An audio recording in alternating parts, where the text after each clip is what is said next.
up, players? I got a little haircut today, a little summer buzz.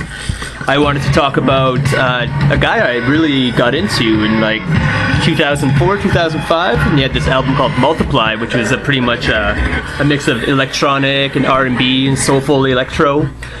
This is his first solo album. His name is Jamie Lidell. It's called Muddlin Gear. It was released in the year 2000 on Warp Records. He was in a band, a duo before this, an electro avant-garde kind of experimental electro duo called Super Collider with his friend Christian Vogel, who's a pretty big name in the underground scene. Muddlin Gear, yeah, Jamie Lidell's first solo album. It's pretty disjointed, incoherent, borderline schizophrenic kind of noise cockfest. Sounds like they just put like Jamie Lidell on all this kind of like ephedrine and caffeine and put him in this room where there's knobs and switches and dials. All just make this noise and just let him like glitch out for a long time. And it's very glitchy. Some websites on the internet described it as IDM music, and IDM is intelligent dance music. That's what it stands for. I don't know how intelligent or dancey this was though, so I don't really agree with it. Maybe it's like avant-garde electro cockfest, maybe.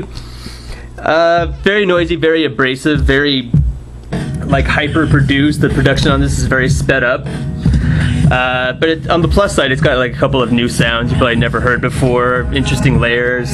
The song that actually just started playing right now, Daddy's Car, is probably the highlight of the album to me. I really like this song. If you could go seek out the music video for Daddy's Car, you'd quite enjoy it. Album artwork is also kind of a messy affair. Like, you kind of see like Dr. Octopus tentacles coming out here. Lots of black and white art. Lots of like, what is all this gobbledygook, you know? This wasn't the first album I bought by him, though, bought from him. I bought Multiply first, and it blew me away, and I went to go see him in concert in Seattle, and it's really kind of a far-out affair. So all these kind of schizophrenic ramblings on here. One of them says he dedicates this album to like his grandfather who left the planet that year. Either he died or became an astronaut or something. Who knows what happened to Mr. Lidell? But yeah, it's just a noisy kind of little frantic, cluttered, disjointed sounding, cacophonious noise fest.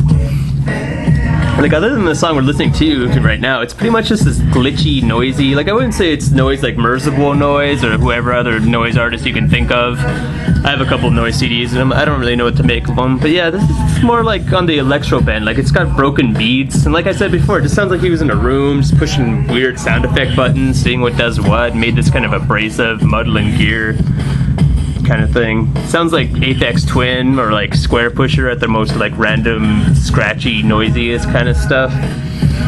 But yeah, avant-garde electronica. Like, I just got it because I had his other CD, so I wanted to check out some of his older stuff, and I was very surprised to hear this album. I was like, what the fuck is going on this one? But yeah, I don't know, if you're into like abrasive sounding, experimental, Muddlin Gear kind of music, you could probably check out Jamie Lidell. I would recommend his album that came out after this, actually, Multiply. It's actually a really groundbreaking album. This sounds like some sort of fucking noise butt fuckery, you know what I mean? Sorry, Jamie.